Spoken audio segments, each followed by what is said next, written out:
आज हम इस वीडियो में बात करेंगे आईसीसी के 10 नए बड़े रूल्स के बारे में, तो वीडियो के एंड तक बने रहें। तो चलिए शुरू से शुरू करते हैं। पहले रूल के बारे में बात करते हैं।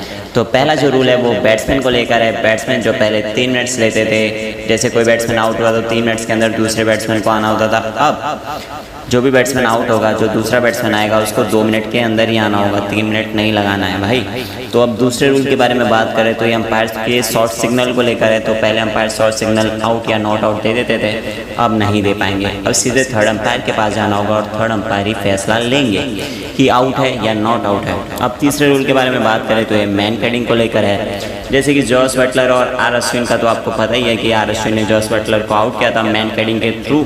तो अब सीधे जो जैसे कि मैन कैडिंग के थ्रू अगर कोई आउट होता है, कोई बॉलर अगर किसी बैट्समैन को आउट करता है तो आउट ही होगा भाई। कोई कैप्टन ये नहीं बोलेगा जैसे बॉलिंग टीम का कैप्टन बोल दिया भाई अब आप वापस आ जाओ, बैटिंग कर लो, अब नहीं होगा ऐसा। आउट है तो आउट है।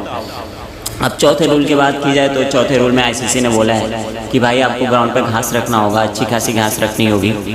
तो इसमें ड्यू का फैक्टर नहीं आएगा, बॉल गीली नहीं होगी। जैसे कि बॉल अगर पड़ेगी तो बॉल ऊपर रहेगी घास की वजह से, तो बॉल गीला नहीं होगा, तो भाई बॉलर के लिए अच्छी बात है। तो ये चौथा रूल था। अब पाँचवें रूल के बारे में बात की जाए तो समझ लीजिए कि सुपर ओवर होता है और सुपर ओवर से रिजल्ट नहीं निकलता है सुपर ओवर से, तो दोनों टीम के बीच में ट्रॉफी शेयर कर दी जाएगी। अब छठवें रूल के बारे में बात की जाए तो समझ लीजिए सुपर ओवर जैसे कि आपने इंग्लैंड और न्यूजीलैंड के मैच में देखा गया था, तो बाउंड्री से रिजल्ट निकला था, तो अब बाउंड्री काउंट नहीं किया जाएगा सुपर ओवर में।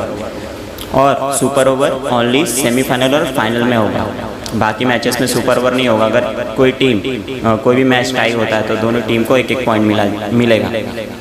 अब सातवें रूल के बारे में बात की जाए तो सेमीफाइनल में अगर समझिए किसी टीम का मैच हो रहा है और मैच टाई होगा तो सुपर ओवर होगा, और सुपर ओवर से भी मैच का रिजल्ट नहीं निकलता है, तो जो टीम अपने पॉइंट्स टेबल में टॉप की रहेगी और रन रेट अच्छा होगा वो टीम आगे जाएगी। अब आठवें रूल के बारे में बात की जाए तो आठवें रूल ये है रिजर्व डे को लेकर आए, और रिजर्व डे जो है वो फाइनल में और सेमीफाइनल में ही रखा जाएगा। बाकी मैचेस में आपको ये रिजर्व डे देखने को नहीं मिलेगा, चाहे वो किसी का भी मैच हो, किसी भी टीम का। ये रिजर्व डे जो रहेगा ओनली सेमीफाइनल, फाइनल और फाइनल में होगा, सेमीफाइनल और फाइनल में। तो अब हम नौवें रूल के बारे में बात करें तो स्लो ओवर रेट को लेकर है। जैसे स्लो ओवर रेट में ऐसा होता था कि किसी कैप्टन्स की मैच फीस कट होती थी कि भाई इतना पैसा आपका कट हो गया, मतलब आपको इतना पैसा आपका कट होगा, तो अब ऐसा नहीं होगा।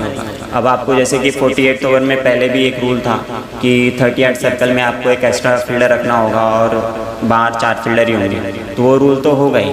बट समझ लीजिए अगर कोई मैच होता है और वहाँ पर ऐसा होता है कि पूरा 50 ओवर का मैच नहीं हुआ तो 48 ओवर तक गेम नहीं गया, तो दूसरे मैच जो होगा उसमें आपको 38 सर्कल में एक एक्स्ट्रा फील्डर रखना होगा और बाहर सिर्फ 4 फील्डर रखने होंगे। तो ये रूल भी 9वां रूल है ये। अब 10वें रूल के बारे में बात करें तो 10वां रूल बॉलर्स के फेवर में है भाई। बाउंड्री लाइन बड़ी रखनी होगी, 70 मीटर्स या 70 मीटर्स से ज़्यादा रखनी होगी। तो भाई जो स्लोअर बॉल डालते हैं, जो फास्टर बॉलर हैं और जो स्लोअर वन डालते हैं, जैसे आपने देखा होगा कि स्लोअर वन डालते हैं, बैट्समैन हिट करता है और मिस जज होता है बॉल और ऊपर जाती है और कैच कर लेते हैं, और बैट्समैन हिट करने जाता है, भाई बाउंड्री बड़ी है, स्लोअर वन आया तो हिट करने गया, बॉल गई और बॉल कैच कर लिया फील्डर ने।